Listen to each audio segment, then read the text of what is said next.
In today's business world, change is the only constant, and mastering transformation is the ultimate key to success.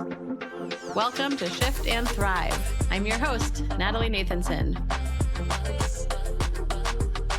Each week, we'll bring you conversations with CEOs who delve into how they successfully drove critical change in their organization. This show is sponsored by Magnitude Consulting, bringing you the thinking power of a growth consultancy and the getting it done power of a full-service B2B marketing agency. Today's guest is someone I am thrilled to introduce. He's an experienced entrepreneur, cybersecurity professional, and product-focused leader that spent around 20 years across the industry. He's also a U.S. veteran who spent 9 years active duty in the Coast Guard, specializing in avionics and classified systems. He has since founded and led multiple ventures in the cybersecurity space and has overseen multidisciplinary teams in both public and private sectors. And he's currently the Chief Product Officer at CyFlare. Matt Farry, welcome to the show. Thank you. You make me sound way cooler than I actually am. Appreciate the intro. All well deserved. Yeah. Now, you're no stranger to change in business and personal. Can you tell me, what do you see as the biggest misconception out there about driving major change in an organization?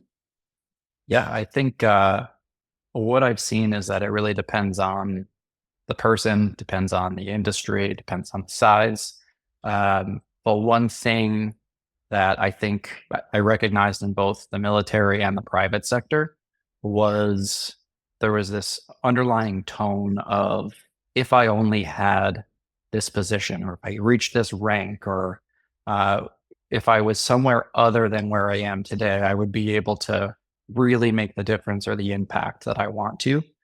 And while sometimes that might actually be true, more often than not, what I've seen is that if a person is a change agent, if they can manage their manager, if they can lead up, if they have that ability to sort of adapt to being a quote leader and a follower in the circumstances, then they're always in that mode. They're always in the change mode. They're able to make as big of an impact as they can in the position that they are today. That's really interesting. So it sounds like, tell me if I'm correct in this assessment, that you're talking both kind of at the organizational level, but also kind of each individual person and the role that they can have in driving change, regardless of whether they're kind of at the helm or not. Yeah, exactly. And I think if I made this more introspective for myself, I think the key to driving the success of a change is surrounding yourself with the right group of people, where the old adage of garbage in, garbage out probably stands true in pretty much every facet of an organization. But it definitely rings true for me from trying to drive significant change. And in many cases, I've also seen that successful change requires great leaders to look at themselves and potentially be willing to adapt or change themselves, where things like experiences and educations, whatever it is, you're able to sort of take your experiences and adapt them to whatever the circumstances are for that given day. And this concept of something like, well, we're going to be successful at driving this change. We need to make a pivot. And in order to do that, I'm going to hire a bunch of ex-Googlers or ex-Apple rock stars. And we're just going to take all of their experience and do whatever they did to be successful. And generally speaking, trying to replicate exact success based off of somebody else's success isn't really a recipe for success. It's you're either going to get mediocre results because the ingredients that you're using and what you're actually trying to accomplish are in many cases very different. Yeah. Tell me a little bit, like how do you figure out kind of what is that right recipe for success for an organization? Because I do think that's a really important point. You can't try to kind of copy paste what worked for another organization. You have to figure that out for your own. Yeah. Um, if we're talking about it from like the entrepreneurial founder startup team standpoint, I am a huge proponent of, I hate the phrase, but like the self-help or I think more appropriately, maybe the growth mindset strategy and being able to recognize the deficiencies.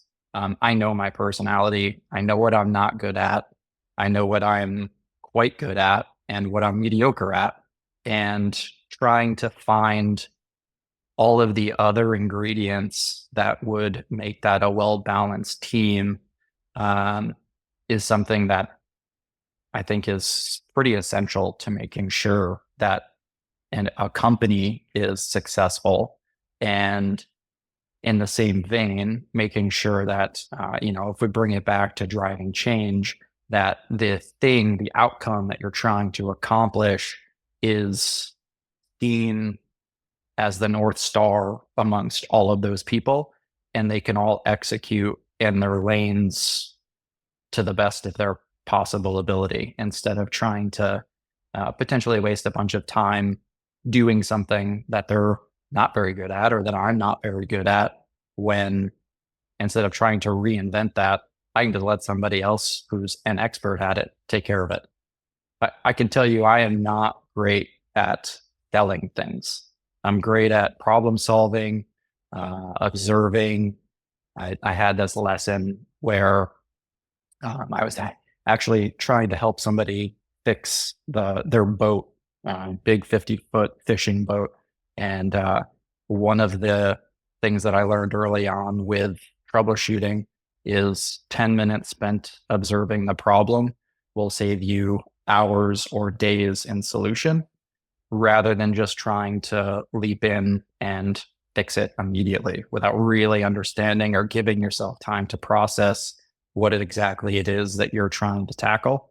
Um, and I've taken that lesson through into pretty much every aspect of business where the the knee-jerk reactions, there's a fine balance between trying to execute quickly and not waste time, but in the same time, executing way too quickly without giving yourself that 10 minutes of uh, thought, reconciliation, just trying to process exactly the information and the events that are in front of you. Um, I think that's pretty important. Yeah, yeah, I couldn't agree more. You made me think of IKEA furniture was the first example for me Yeah, that came to mind with your story of your boat. yeah, Um, of just right, it's easy to just jump right in and want to start doing things, but if you kind of take that moment, look at the big picture, you can save yourself a lot of strife and headache later from having to redo 100%. everything. Yep. Yeah. Yeah, and it's I don't know if you had seen I think it was I forget what streaming service it was on, but The Bear, the cooking show, it was hugely popular the past couple of Oh yeah. years.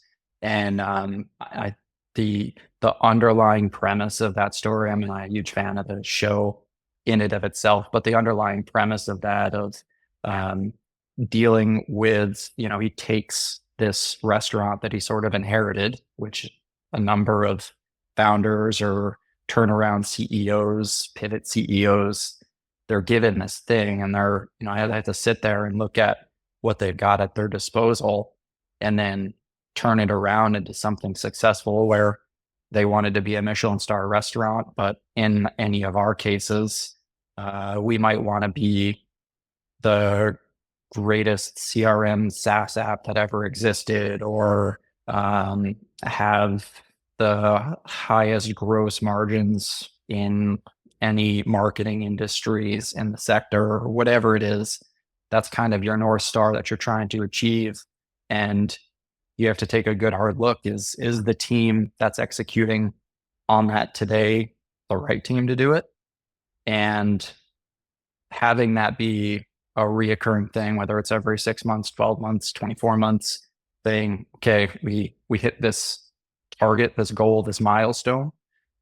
Is this the same team? Am I still the right person to take us to the next? Or do I need help? Does somebody else need to take charge or fill a gap that I know that I'm just can't do it because really my skill set is in engineering or it's in sales or it's in finance, whatever that is, having that constant reflection and reevaluation, I think is kind of the heart of making sure that change is progress. Yeah, which I think goes back to something you were saying earlier around leaders need to look at themselves and be openness to, it sounds like either changing themselves or changing kind of the role that they're in. So I'm curious to hear from you, how have you found that either for yourself or just in environments that you've been in? How do you kind of look at yourself and figure out, am I kind of that right person? Do I need to bring in someone else or Yeah. surround myself with other people? Yeah. Good question. I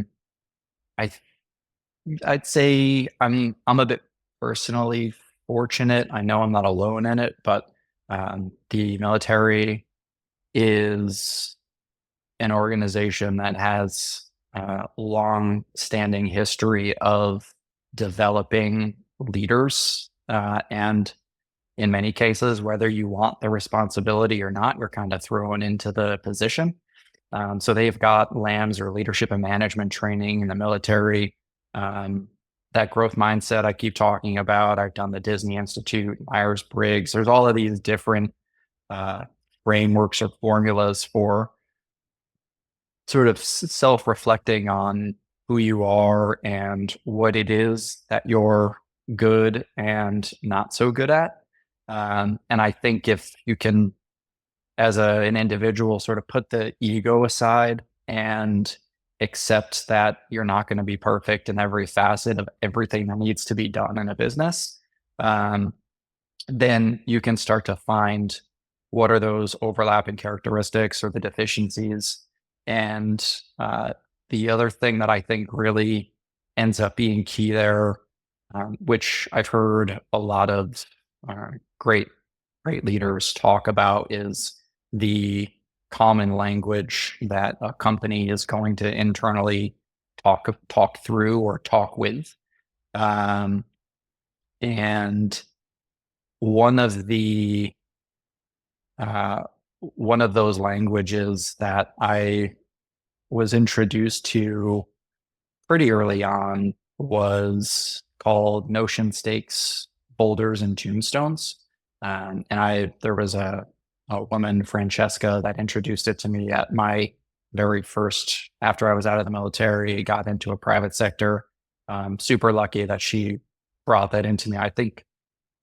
Um, I think it was Judith Katz, might have been the person or one of the people that sort of brought that into how to implement it. But it's this concept of clarifying communication and distinguishing, as an individual contributor, how important or how flexible of a position you're taking in the discussion.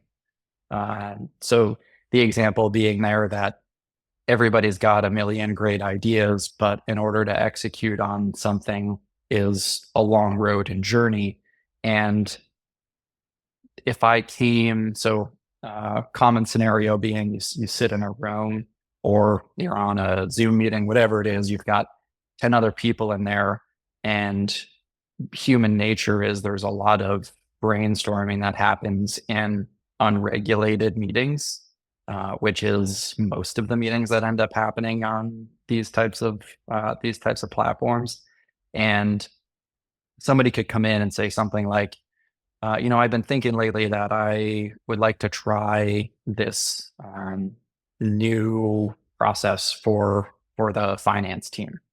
And if there are other stakeholders or people that impacts, if this is the first time it's come up, they had their own ideas or their own opinions, and it's not uncommon for barrier to defenses to go up.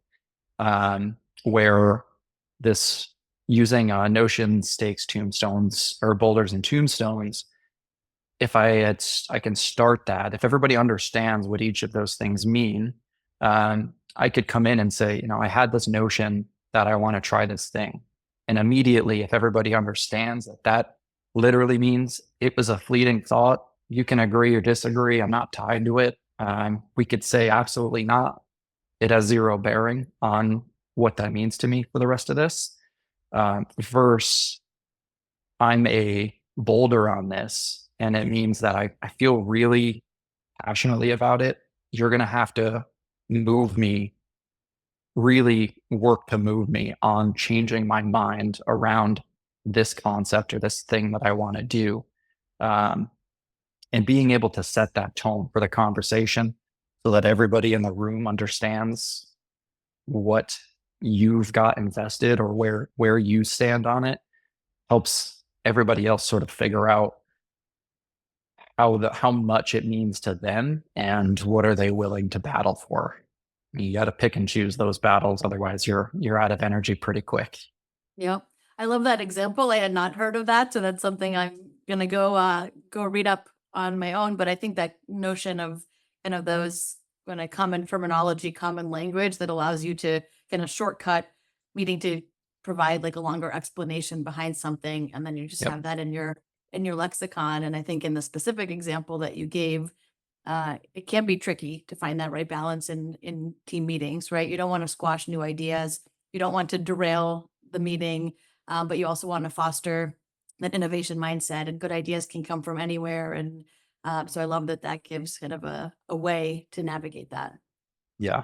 Of course, be careful. Everybody knows the hammer CEO that everything's going to be a tombstone, meaning basically over my dead body, are we not going to do this thing? And if I remember correctly, it's something like you get 2 tombstones a year. So pick them wisely, because it's basically going to be, if that is it, if everything's a tombstone, then you're probably not that's not the person that I'm personally going to surround myself with. There's no room for input or other feedback. Yeah, yeah, for sure. That's great. Well, thank you, Matt, for sharing that. And what I'd love to go into next is maybe unpacking a specific example of kind of a major change that you've driven. Is there kind of a kind of big or timely one that you want to share more about? I can tell you that I know for sure I am a startup guy. And the reason that I love it is there's an opportunity to have basically any impact that you want, and it's always present.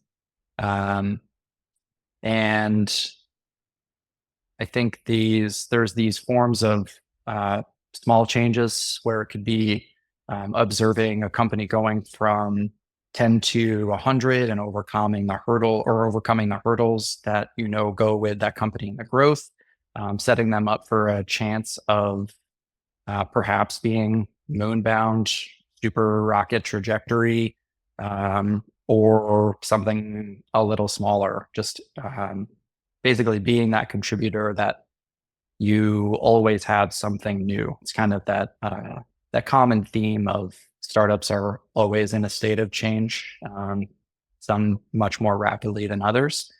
Um, but as right now, so I'm really proud to be part of this team at CyFlare and have the opportunity to not only drive major change and shift for them as a company, that being, I was brought in, we're doing a pivot. They're sort of by definition a services organization, and they recognize that to achieve the goals that they want to hit, they need a different way. The problem with scaling services organizations, consultancies, anything of that nature is there isn't a whole lot of one to many ratio. In order to do more business, you're selling basically billable hour types of things. And in order to have your sales go up, you need more people to deliver more services. There's only so much that an individual contributor can take on. So it's a lot of capital for growth. And the reason that it's exciting is that they recognized that in order to do those things they wanted to do, that they needed to make an internal pivot for themselves. So the change that we're in the midst of right now is taking the 50-person organization that sort of built their entire business on delivering services, selling services into a SaaS company, which anybody who's been in both of those things individually knows they function and operate entirely differently. And I was lucky enough to meet the CEO a few years ago. There was this period over, I don't know, a year and a half where he was sort of explaining his vision. I was fortunate enough to be in a position where I didn't really have to take anything on. It's become pretty important to me to sort of pick and choose the environments that I put myself in, just because the mental drain and strain of working with companies that you're not morally aligned with, and work-life balance, whatever you want to call it, that's become pretty important to me. So I was fortunate enough to be in that position, meet this guy, and after hearing it, spending some time meeting with the other executives, meeting with the team that was there, it became super clear that there was really nowhere else I needed to be, and jumping on board with them and making this pivot from services to SaaS that has services backing up the software was the next major challenge that I was going to take on. That's definitely a major change. I've worked with a number of companies that have been through that transition. I think it's easy to underestimate the kind of scope and scale of all the things that need to change. And I'm curious to hear from you, I guess, kind of first for context, like where are you in that journey as an organization? And then what are some of those things that that you kind of tackled early on to kind of get started kind of in a strong way? Yeah. I'd say if I did it in a like an OKRs model, we're probably about 50% to reaching our objective. And we're in that mode right now. And I knew early on that, it was kind of part of the acceptance of the offer to come on board, was the biggest mistake that I had historically seen services organizations make when they try to take on any type of software endeavor, try to build anything themselves internally, is they don't consider it a separate P&L. It's not a separate business. They're not going to go out and hire a team of developers and a product manager and really consider it a unique business line item for themselves. In many cases, they might go to their staff and say, has anybody else here ever built a piece of software? Oh, you've coded something in college? Great. You're going to be our new lead engineer. And they just kind of try to get by scrappy with the parts that they've got. And in some cases, that can get you a little bit of the ways. But if you are doing billable hours, you've got these minimum requirements, the billing, sending out those invoices every month is always going to take precedence over the R&D and sort of the hit to the bottom line that you're going to get with starting up basically a from scratch software startup inside of your own business.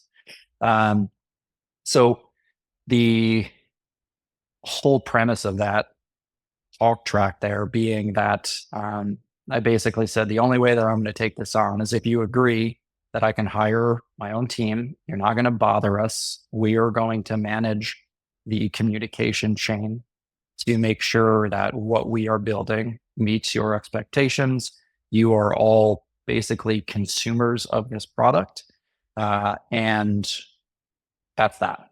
And they took some time. They came back. They said, yep, that's fair.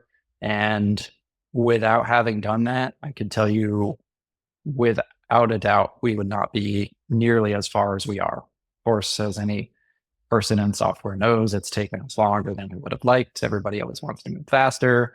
Um, Customers are giving positive feedback. We're also getting a ton of negative feedback, which is, in my opinion, the best feedback you can get, because if you don't know something is wrong, basically silence is assumed success. So really happy when customers and both our external customers and our internal customers are coming and saying, I really thanks, but this is not quite it. Because we took the time, we built the team, we built the infrastructure right, we're able to make those pivots and those changes much more quickly. And at this point, we're basically rolling out new feature sets every week or two that we're not making up. They're exactly what people are asking us for.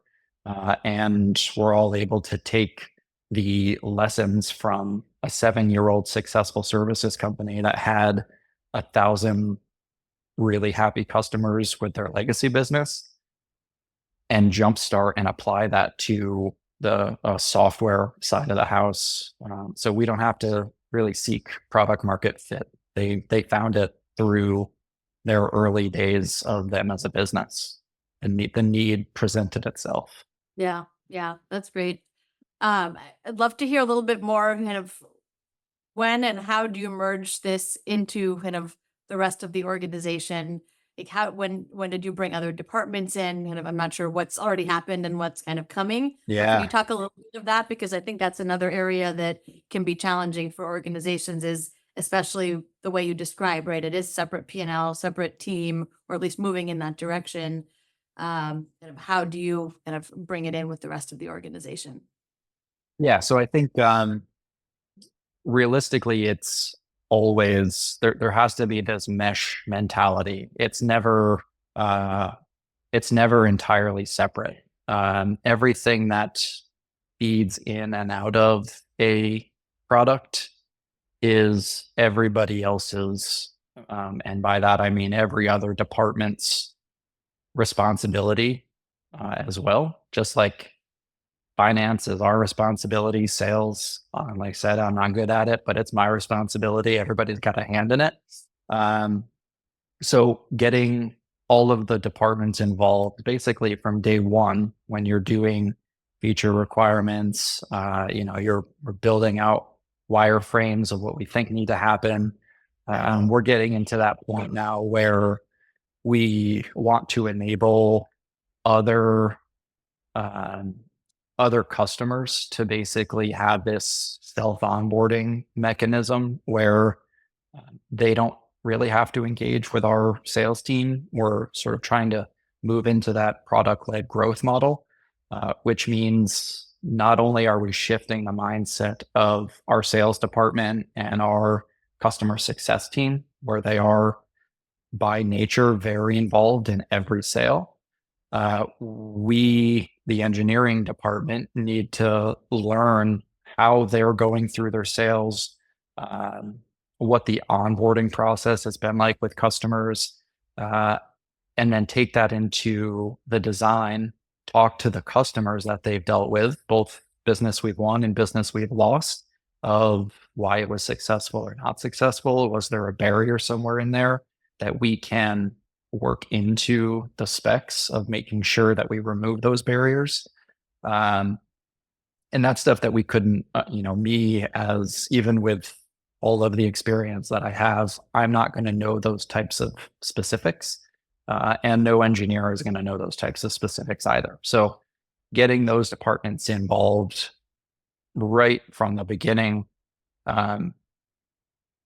is really, in my opinion, is the only way to do it.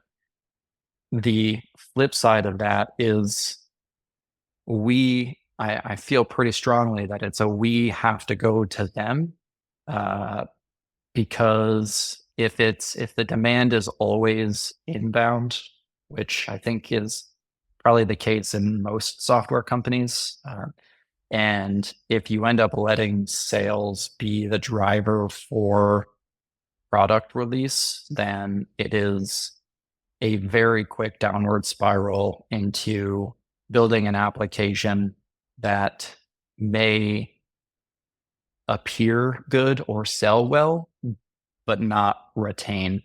And say more about that. I think that's interesting, and I'm making some suppositions in my mind on where you're Yeah. taking that, but it's to hear from you. Yeah. So customers being the core consumer, I think in most cases, and I'm trying to process most cases as I say it to see if it's too broad or not. I'll stick with it. So in most cases, the people building an application generally are not direct consumers of the application. Being the engineering team at Salesforce in many cases, or early days Salesforce may not have the sales team might have used Salesforce at that business, but the people building it weren't building it for themselves. And I think the exception there may be, developers building developer tools. They're their own consumers, so they know what they need. But I knew early on that we were really fundamentally building a product line that I was never a consumer of. So why the heck would I think that I know best?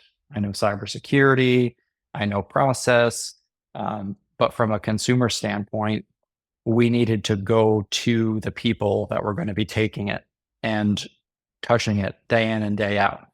Um, the the lane that I was going there is, generally speaking, people who are trying to sell a service or sell a product have one thing in mind: close the deal.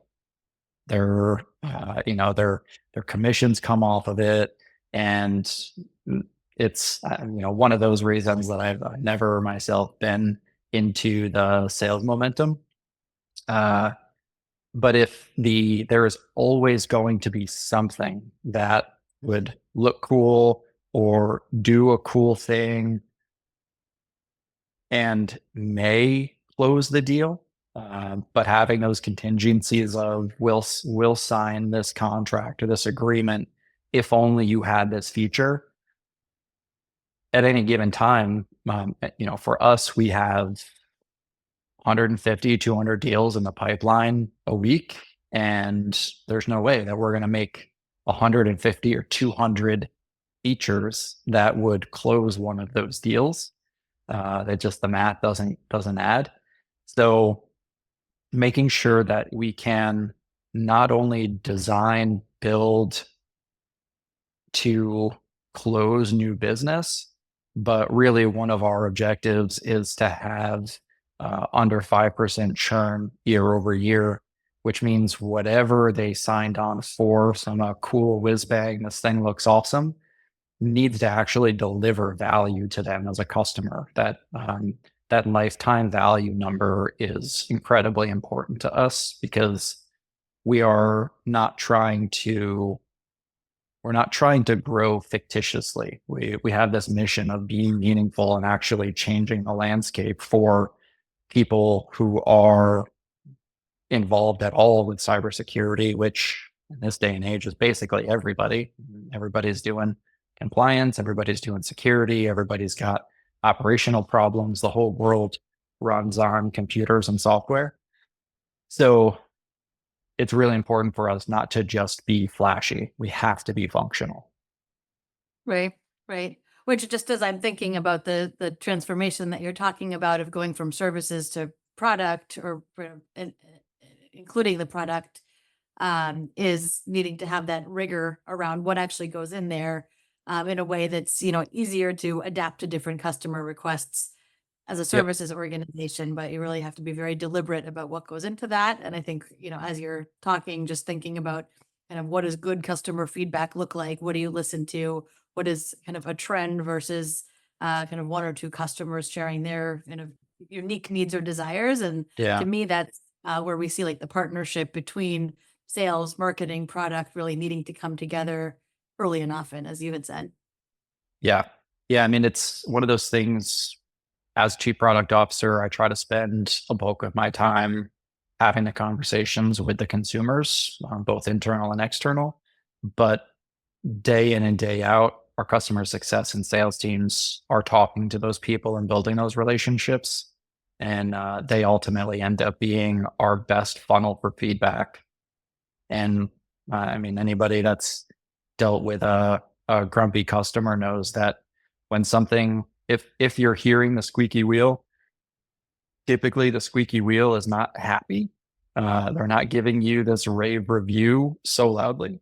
So being able to put yourself in their shoes, in most cases, anybody that's buying the thing that you're selling, you are one of 100 different items on their weekly task list. Their whole world does not revolve around buying your thing or your service. And taking a step back, it's very easy for, I'll use myself as an example. It's very easy for me to lose sight of that sometimes and be like, oh, I can't believe they didn't just think about it the way that we did, and they don't understand.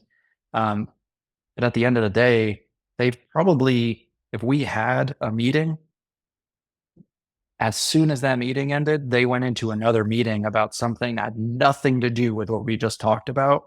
And there's no sense in stewing over it myself because they've moved on. It's got to be a lesson learned. It's got to be okay, how can we improve? What's the fundamental problem that they're trying to solve? And how can I make it so that they and their super busy week don't have to talk to me about this thing that's not working anymore. I've taken it off their plate and made their work life better for it. They can focus on some other stuff that's potentially way more meaningful or impactful to their week. Yeah, I think that's spot on. And I think putting ourselves in the shoes of the target market, sometimes easier said than done, but so critical to get. So thank you for sharing that. So Matt, I'd love to shift gears a bit and talk a little bit, we're talking about transformation. Would love to talk about personal transformation. And I know you've gone through some kind of big changes in your life over the last few years. Can you share that with our listeners and kind of where did it come from and kind of what kind of impact has it had on you? Yeah. So I think what you're probably referring to is in the middle of 2021. So just kind of towards the tail end of pandemic. I had decided with the company I was currently working with that I wanted to start my own company, try to go through the right avenues. And it was basically me wanting to start my first software company based off of all the stuff that I was recognizing they were struggling with. The partnership, for many reasons, did not work out. And that relationship ended quite abruptly. So in that year, within, I don't know, probably 3 months of one another, my wife and I had both lost our jobs, and we were sitting on the deck one day, and we just, instead of trying to jump into the next gig, we both were like, yeah, we should just do life a little differently. So we ended up selling the house, selling most of the stuff, put some stuff in storage, bought a camper van, moved to the Florida Keys for 3 or 4 months and lived on a boat down there while we were building out the van. And our original plan was we were going to drive around the US for 6 to 9 months, figure out if there was somewhere else in the world we wanted to live and settle down. And 9 months turned into a year, which turned into 2.5 years. So it was a really incredible journey of driving around the US and Canada for, the better part of 2.5 years. And in that time, I started another business. She started another business. She actually has a book deal for some children's books that she wrote. We travel with our dog Cooper, and she wrote a series of children's books from Cooper's perspective of getting to travel and have all these adventures state to state. And the access to customers. So I said I started another company, and I was basically able to travel around, talk to prospects, talk to customers, meet them wherever they were. I got to see family and friends that I hadn't seen in some in 10 years and reconnect. And the all of this sort of transpired into us then after 2.5 years still really enjoying the constant movement, which we are again in this constant change. And we decided to come over and spend some time in England and Scotland, and we're going to be moving. We're getting ready to head to France in the new year, head to mainland Europe and start to explore France and Switzerland and Italy. And it was pretty awesome to sort of flip our perspective on how things had to be done. We both, my wife and I, kind of grew up in this. You go to school. For me, it was military. For her, it was college. You get a job. You start a family. You have a house. You settle down. And taking that 10 minutes of sitting on the porch, looking at the problem, and just kind of coming up with a unique solution, put us in a place where we really don't have a ton of expenses. There's not a whole lot from a physical acquisition standpoint that puts us in a single spot. And every place we go, all the new people we meet is sort of driving this constant innovation. There's a flood of inputs for ideation and really just getting different perspectives and having all of that feed into both personal and product every day, and pretty awesome for us. Yeah. I have such an admiration for a journey like that and can only imagine the things that you've kind of seen and experienced through that. I'm curious, are there kind of ways that this has changed kind of how you show up? I know, imagine both personal and professional, but like as a leader, as an entrepreneur, are there kind of any things that are sticking with you? Yeah. I would say for so if there's any listeners that have lived in a van or RV, for an extended period of time, they'll probably get this. For those who haven't, um, the I would say the magazine or the Instagram version of van life, everything looks perfect all the time, and you're parked in this beautiful sunny cliffside spot or on the ocean, and there is no better world that exists. For most of it, that does exist, but it is not all of it. So there are these times, basically, because we were trying to, one of our missions of this was trying to save as much money as we could throughout the whole journey. We basically, for a long period of time, every day we were trying to find a new place to, I air quote, live. Where are we going to park tonight to sleep? And having to spend a portion of your day trying to figure out where you're going to sleep puts what am I going to do at work tomorrow in a little bit of a unique perspective. We also got to experience all different walks of life, towns that had a ton of income and towns that had nearly no income, and getting to talk to the people that lived in all of those unique circumstances. I think generally speaking, it just gave me a new perspective on the my history and the world that I grew up in, and really being able to meet people where they're at, have empathy, and drive that with my team and my coworkers every day. And just, it's again, the heat of the moment, things happen. But if you can just take a deep breath and think about the bigger picture, I think that from a day-to-day work style can have some pretty major impacts in driving work productivity. Yeah. Yeah. I love that. I love that. Well, thank you for sharing it. Yeah, of And, course. thinking a little bit about kind of your leadership work overall, is there any advice, like knowing what you know now, what advice would you give your younger self in your first ever leadership role? Yeah. I would say it's probably cyclical with having learned that the people you surround yourself with have more of an impact on you day to day than you might think, where things like motivation and innovation and optimism are contagious, really contagious in many cases. But laziness, pessimism, and depression are also super contagious.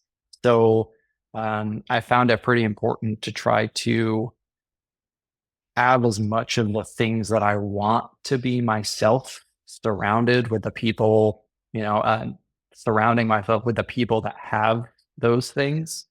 And then likewise, trying to be that for other people. Obviously the world isn't good all the time, and things happen, but it's I think generally where life is kind of this game of making it more good than it is bad. And like the players you pick to play that game with you they really matter in having that mission be successful or not successful. Yeah, I love that. It definitely resonates with me. And I think to your point, can be easy to forget how contagious energy is, and both positive and negative, and the role that we as individuals can play in what we kind of create for ourselves. Yeah. Yeah, for sure. Yeah. So Matt, this has been a fantastic conversation. If people want to get in touch with you, what's the best way to reach you? So LinkedIn, I'm pretty active on work related. Matthew F at CyFlare.com, MATTHEWS at CyFlare.com. Those are probably the two best mediums. And, we're traveling constantly. So cell phones change all the time. Modern digital age, right? This is how we need to be contacted. Well, Yeah. thank you so much, Matt. This has been a wonderful conversation. Yeah. I appreciate the time, Natalie. Thank you. Thank you. And thank you to everyone that was listening. I know I loved hearing about so much of what Matt shared, and a number of the transitions that he's had, both in the organizations he's helped to lead, as well as through some of his personal journey as well. So if today's episode gave you, our listeners, any valuable insights, and I'm sure that it did, please share it with someone. Spreading this kind of knowledge and information helps all of us grow as leaders and helps us drive successful change and transformation in our organization. So thanks again, Matt. And this has been another great episode of Shift and Thrive. See you all next time. That's a wrap for this week's episode. For show notes and more, visit shiftandthrivepodcast.com. A special thank you to our sponsor, Magnitude Consulting, bringing you the thinking power of a growth consultancy and the getting it done power of a full service marketing agency to help B2B companies fuel their growth. For more information on Magnitude and to get your complimentary transformation readiness assessment, visit magnitudeconsulting.com/get ready. Thank you so much for listening. We'll see you next week.